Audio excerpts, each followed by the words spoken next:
आप देख रहे हैं नेट्रिक न्यूज, साहस सच कहने का।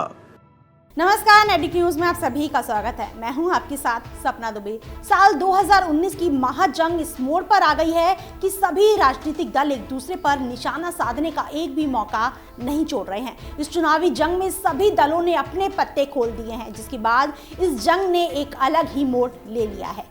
राजनीति में नए हो या पुराने, सभी प्रत्याशी चुनाव में जीत के लिए धुआंधार रैलियां करने में बिजी हैं और अपने अपने तरीकों से जनता को लुभाने के तरीके अपनाए जा रहे हैं। कहीं पर कोई रैली के दौरान क्रिकेट बैट हाथ में थामकर लोगों को लुभाने की कोशिश कर रहा है, तो कहीं कोई अभिनेता अपनी पत्नी के लिए चुनावी मैदान में प्रचार करने उतर आए हैं।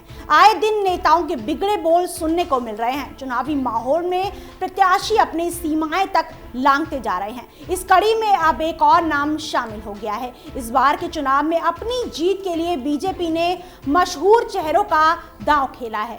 बीजेपी ने इस बार के चुनाव में अभिनेताओं को मैदान में ला खड़ा किया है, जिसे लेकर समाजवादी पार्टी के मुखिया और यूपी के पूर्व सीएम अखिलेश यादव ने बीजेपी पर निशाना साधा है। लेकिन बिना नाम लिए ही अखिलेश बहुत कुछ बोल बैठे हैं। वैसे तो बीजेपी और विपक्षी दलों के बीच की ये लड़ाई आज की नहीं, सालों पहले की है। लेकिन साल 2014 में बीजेपी लहर ने जिस तरह सभी विपक्षी दलों को बाहर का रास्ता दिखाया था, उसके बाद से ही इस लड़ाई ने एक नया मोड़ ले लिया है। कांग्रेस और गठबंधन सभी बीजेपी को साल 2019 के लोकसभा चुनाव में बाहर का रास्ता दिखाने की कोशिश कर रहे हैं। बीजेपी और मोदी लहर को देश से निकालने के लिए इस बार के चुनाव में समाजवादी पार्टी और बहुजन समाजवादी पार्टी दोनों मिलकर गठबंधन बनाकर एक साथ मैदान में उतरे हैं, ताकि वो दोगुनी ताकत मिलकर बीजेपी को इस चुनाव में हार का मुंह दिखा सके।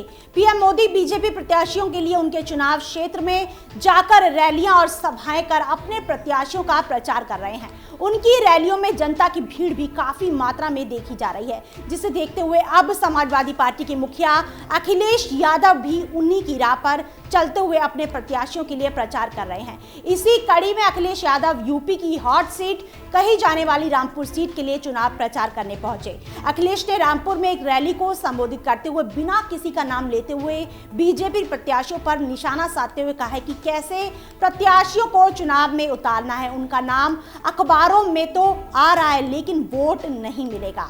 इसी के साथ अखिलेश ने बीजेपी पर तंज कसते हुए कहा है कि आपके यहाँ भी ऐसे ही प्रत्याशी उतारे हैं और हमारे यहाँ भी ऐसे ही कई प्रत्याशी उतारे हैं। आपको बता दें कि समाजवादी पार्टी की तरफ से इस सीट पर सपा के कद्दावर नेता आजम खान को मैदान में उतारा गया है, तो वहीं आजम खान के खिलाफ बीजेपी ने इस सीट से सपा से निकाली गई जया प्रदा को ही आजम खान के खिलाफ चुनाव में उतारा है।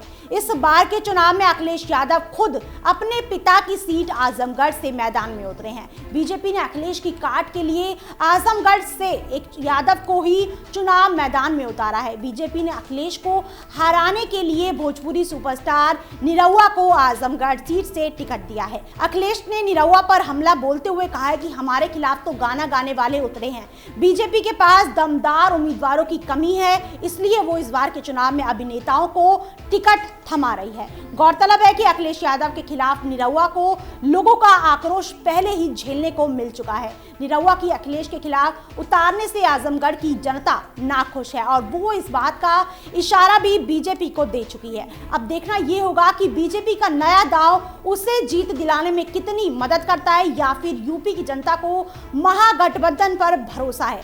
अब सवाल ये उठता है कि क्या महागठबंधन इस बार बीजेपी को यूपी में बड़ी हार का मुंह दिखाने में कामयाब होगी या नहीं। फिलहाल के लिए इतना ही। बाकी आपकी क्या राय है, कमेंट्स में हमें बताएं और वीडियो को लाइक और शेयर करने के साथ साथ चैनल को सब्सक्राइब करना ना भूलें। हमारे साथ जुड़े रहने के लिए हमारे YouTube चैनल को सब्सक्राइब करें, साथ ही बेल आइकन को दबाएं। नेट्रिक न्यूज की खबरें सबसे पहले देखने के लिए।